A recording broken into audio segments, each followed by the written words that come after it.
ओम शीतलाय नमः। शीतला अष्टमी व्रत कथा। एक बार एक राजा के इकलौते पुत्र को शीतला चेचक निकली। उसी के राज्य में एक काछी पुत्र को भी शीतला निकली हुई थी।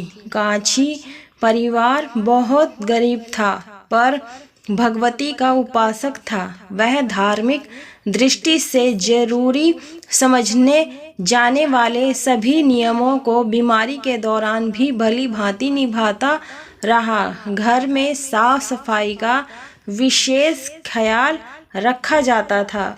नियम से भगवती की पूजा होती थी। नमक खाने पर पाबंदी थी। सब्जी में ना तो छौंक लगाता था और ना कोई वस्तु भुनी तली जाती थी। गरम वस्तु ना वह स्वयं खाता, ना शीतला वाले लड़के को देता था। ऐसा करने से उसका पुत्र शीघ्र ही ठीक हो गया। उधर जब से राजा के लड़के को शीतला का प्रकोप हुआ था, तब से उसने भगवती के मंडप में सतचंडी का पाठ शुरू करवा रखा था। रोज हवन व बलिदान होते थे। राजपुरोहित भी सदा भगवती के पूजन में निम्नमग्न रहते। राजमहल में रोज कड़ाही चढ़ती, विविध प्रकार के गरम स्वादिष्ट भोजन बनते। सब्जी के साथ कई प्रकार के मांस भी पकते थे। इसका परिणाम यह होता कि उन लजीज भोजनों की गंध से राजकुमार का मन मचल उठता। वह भोजन के लिए जिद करता। एक तो राजपुत्र और दूसरे इकलौता, इस कारण उसकी अनुचित जिद भी पूरी कर दी जाती। इस पर शीतला का कोप घटने के बजाय बढ़ने लगा।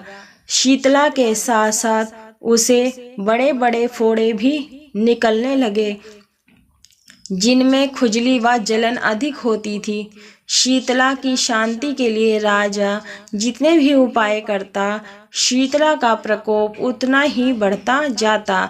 क्योंकि अज्ञानतावश राजा के यहाँ भी सभी कार्य उल्टे हो रहे थे। इससे राजा और अधिक परेशान हो उठा। उसकी समझ में नहीं आ रहा था कि इतना सब होने के बाद भी शीतला का प्रकोप शांत क्यों नहीं हो रहा है।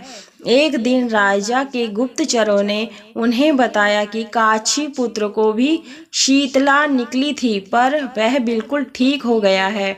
यह जानकर राजा सोच में पड़ गया कि मैं शीतला की इतनी सेवा कर रहा हूँ, पूजा व अनुष्ठान में कोई कमी नहीं, पर मेरा पुत्र अधिक रोगी होता जा रहा है, जबकि काछी पुत्र बिना सेवा पूजा के ही ठीक हो गया।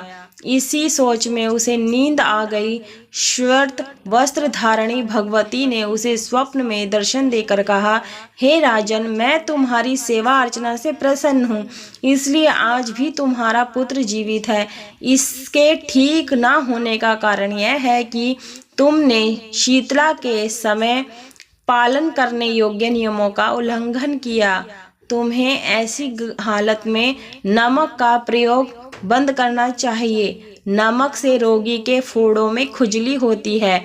घर की सब्जियों में छौंक नहीं लगाना चाहिए, क्योंकि इसकी गंध से रोगी का मन उन वस्तुओं को खाने के लिए ललचाता है। रोगी का किसी के पास आना जाना मना है, क्योंकि यह रोग औरों को भी होने का भय रहता है। अतः इन नियमों का पालन कर, तेरा पुत्र अवश्य ही ठीक हो जाएगा। विविध विधि समझ आकर देवी अंतर्ध्यान हो गई। प्रातः से राजा ने देवी की आज्ञा अनुसार सभी कार्यों की व्यवस्था कर दी। इससे राजकुमार की सेहत पर अनुकूल प्रभाव पड़ा और वह शीघ्र ही ठीक हो गया। इसी दिन भगवान श्री कृष्ण और माता देवकी का विधिवत पूजन करके मध्य काल में सात्विक पदार्थों का भोग लगाना चाहिए। ऐसा करने से पुण्य ही नहीं मिलता, बल्कि समस्त दुखों का भी निवारण होता है। तो ये थी हमारी छोटी सी जानकारी अगर आपको अच्छी लगी हो तो इसे लाइक शेयर ज़रूर करें और चैनल को सब्सक्राइब कर लीजिए। और वीडियो को पूरा देखने के लिए आप सभी का बहुत बहुत धन्यवाद। जय शीतला माता।